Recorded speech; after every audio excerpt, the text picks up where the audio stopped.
pilihan rekomendasi kurikulum yang dapat dipilih sesuai dengan kondisi.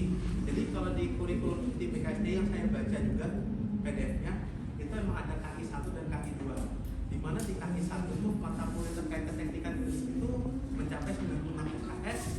Kalau yang terkait KI 2 itu yang standarnya lebih kepada IAB itu sampai 108 SKS. Jadi ada selisih 12.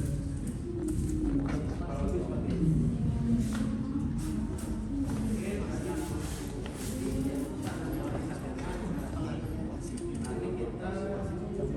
Dia kurikulum nih. Jadi kalau untuk standar yang sebelah kiri bisa dilihat pemenuhan substansi industrial engineering GOK-nya mencapai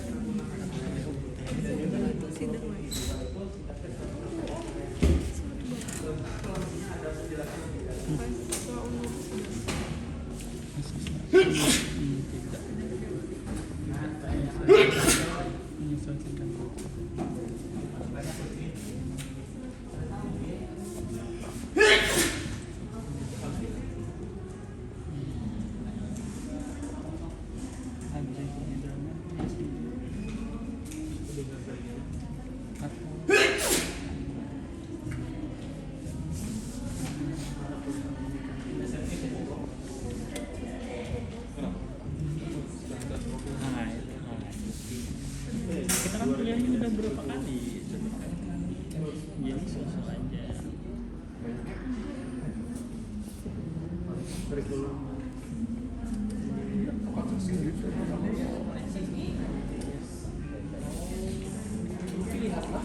bisa kebagian orangnya mereka itu jadinya kita yang memotivasi dirinya kan 144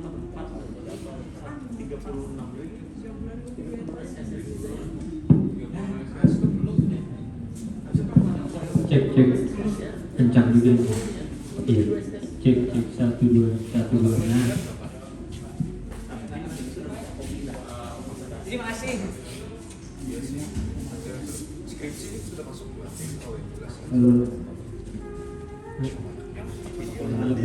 ngomongnya yang nggak usah teriak-teriak lagi. di channel YouTube. Tadi itu kan ada 96 SKS dan juga sebelah kanan ada 108 SKS. Seperti yang di komposisi yang ada di BKSTI, perbedaan utamanya itu adalah pada bidang matematika dan juga basic science. Jadi untuk akreditasi internasional IAB sendiri atau yang kita pakai di luar negeri gitu ya, itu tuh mensyaratkan minimal 20% dalam kaitannya terhadap 144 SKS di program sarjana. Itu berarti adalah sekitar 29 SKS.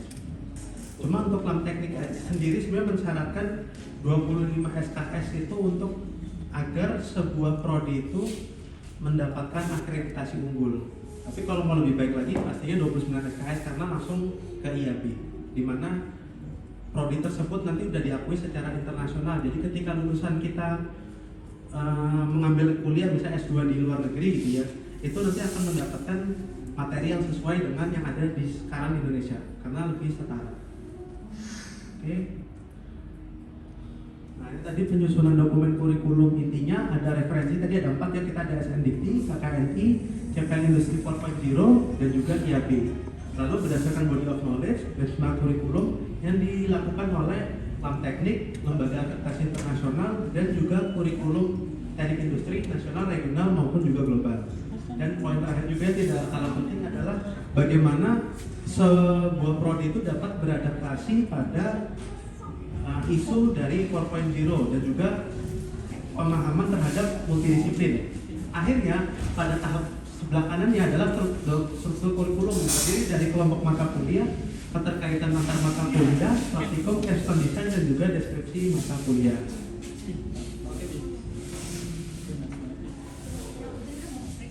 Nah tadi ini yang adalah penjelasan kurikulum indikasi 1 dan untuk yang pemenuhan secara nasional aja. Kalau yang KI 2 adalah pemenuhan standar akreditasi internasional. Sudah tadi dijelaskan sebelumnya. Nah ini tadi berbentuk K1 juga CPL-BKSTI. Itu untuk seluruh poinnya ada 10 CPL-nya. Dan sebuah prodi itu ya bisa di teknik industri sendiri yang untuk mau mengikuti LAM teknik ini tidak boleh boleh menambahkan tapi tidak boleh mengurangi atau merubah isi yang ada di poin-poin CPL tersebut.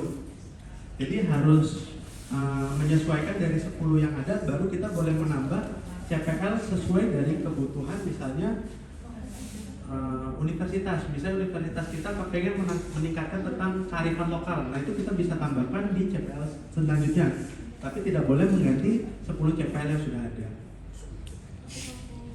Nah ini adalah KI 2 CPL BKSTI tadi adopsi IAB ya sebenarnya. Jadi untuk poin 10 ini semuanya sama.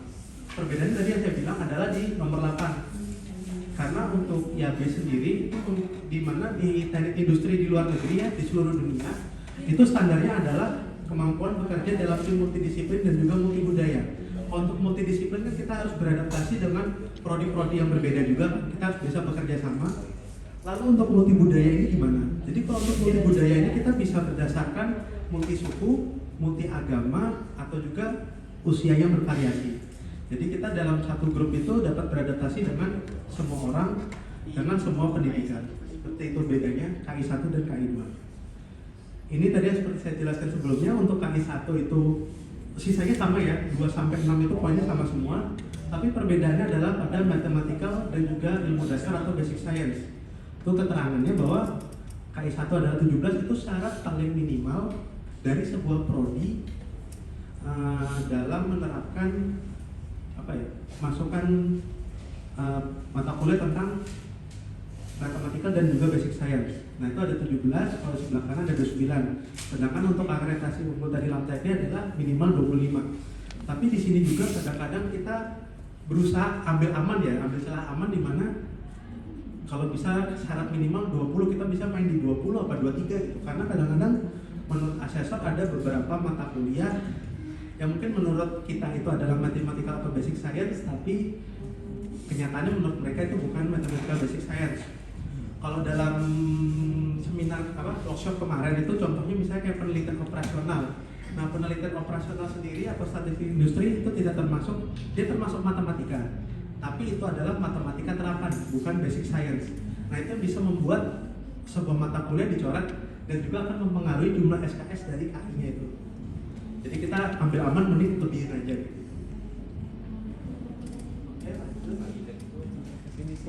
Nah ini contoh mata kuliah dari matematika dan basic science. Yang pasti ada itu adalah kalkulus, aljabar linear, kalkulus 2 dan juga statistik. Untuk ilmu alamnya bisa fisika dan juga praktikum fisika. Apabila nanti dari kebutuhan prodi mensyaratkan atau kemungkinan misalnya kita butuh mata kuliah kimia nih karena mungkin berkaitan dengan beberapa peminatan tertentu nanti ujungnya, nah, itu boleh aja kita masukin. Nah ini ada juga ada kimia 1, ada praktikum biologi, ada fisiologi, itu tergantung dari kebutuhan masing-masing prodi.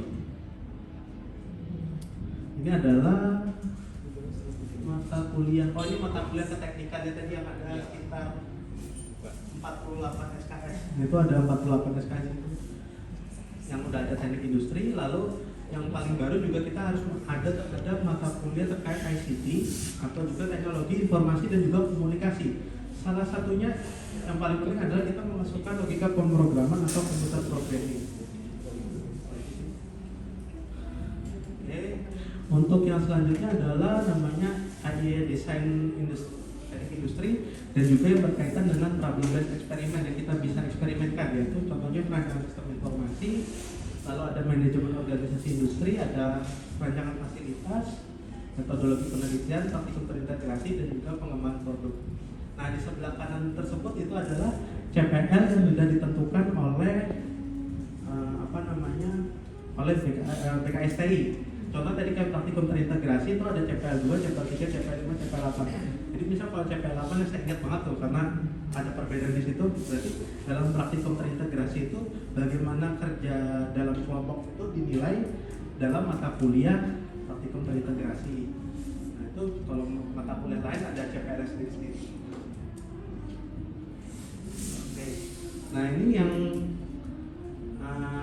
mata kuliah yang biasa kita taruh di terakhir ya, tentang bagaimana desain experience-nya. Itu adalah pertama CPL adalah tugas akhir, yaitu tugas akhir semua tahu skripsi gitu. Kita mahasiswa menyelesaikan masalahnya untuk kita jadikan riset dan kita masukkan dalam artikel penelitian, kita masukkan paper. Lalu yang kedua adalah perancangan sistem terpadu atau integrated system design. Itu juga banyak CPL sih di sini. Langsung lanjut aja. Lalu ini adalah mata kuliah pemerintahan yang ada 4 tadi. Ini ada 8 SKS dan wajib ada di setiap program studi.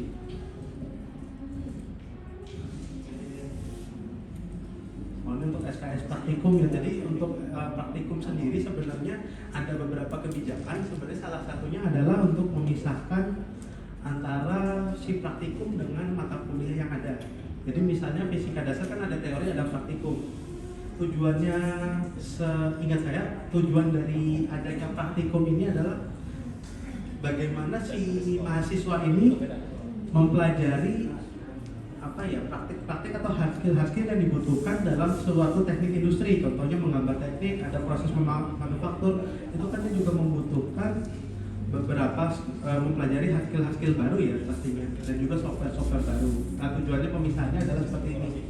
Contohnya untuk total SKS-nya di sini ada 8. Nah, ini adalah peta jalan kurikulum inti.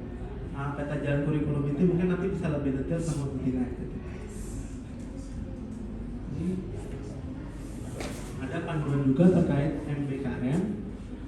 Tujuannya adalah berkaitan dengan sesuai dengan CPL dan mata kuliah dan kesepakatan kerjasama yang matang dengan mitra. Ini jadi terkait dengan mitra ya. Dan juga kredit dapat dilakukan dengan 3 bentuk, yaitu secara terstruktur, bentuk bebas ataupun bauran keduanya atau secara hybrid. Ini langsung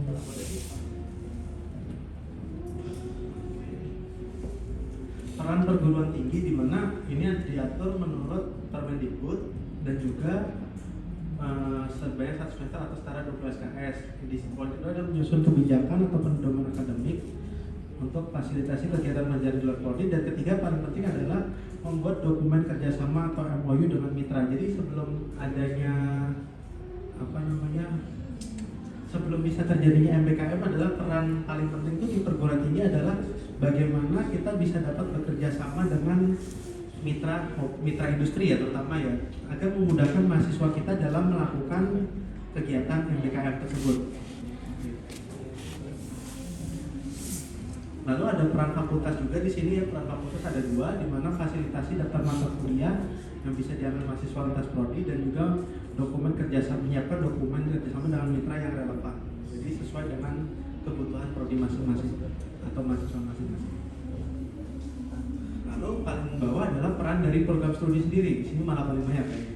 Peran program studi sendiri adalah menyesuaikan kurikulum dan model implementasi mereka. Lalu kedua adalah fasilitasi mahasiswa yang akan mengambil pelajaran lintas prodi, lalu menawarkan mata kuliah yang bisa diambil oleh mahasiswa di luar prodi. Keempat ada ekuivalensi mata kuliah dengan kegiatan pembelajaran di luar prodi. Yang terakhir adalah mata kuliah yang belum terpenuhi dari kegiatan pembelajaran luar prodi dan perguruan tinggi. Ada juga peran dari mahasiswa, yaitu adalah mendaftar program dan juga merencanakan berdasarkan dosen pembimbing terkait mata kuliah yang akan disesuaikan. Ini langsung lanjut aja. Nah, peran mitra sendiri adalah ya tadi kaitannya kan MBKM ini adalah peran dari universitas atau dari kependidikan dengan industri ya. Jadi tugas dari mitra sendiri adalah membuat dokumen kerjasama atau MOU bersama perguruan tinggi, lalu melaksanakan program kegiatan luar prodi sesuai dengan ketentuan yang ada dalam dokumen kerjasama atau MOU.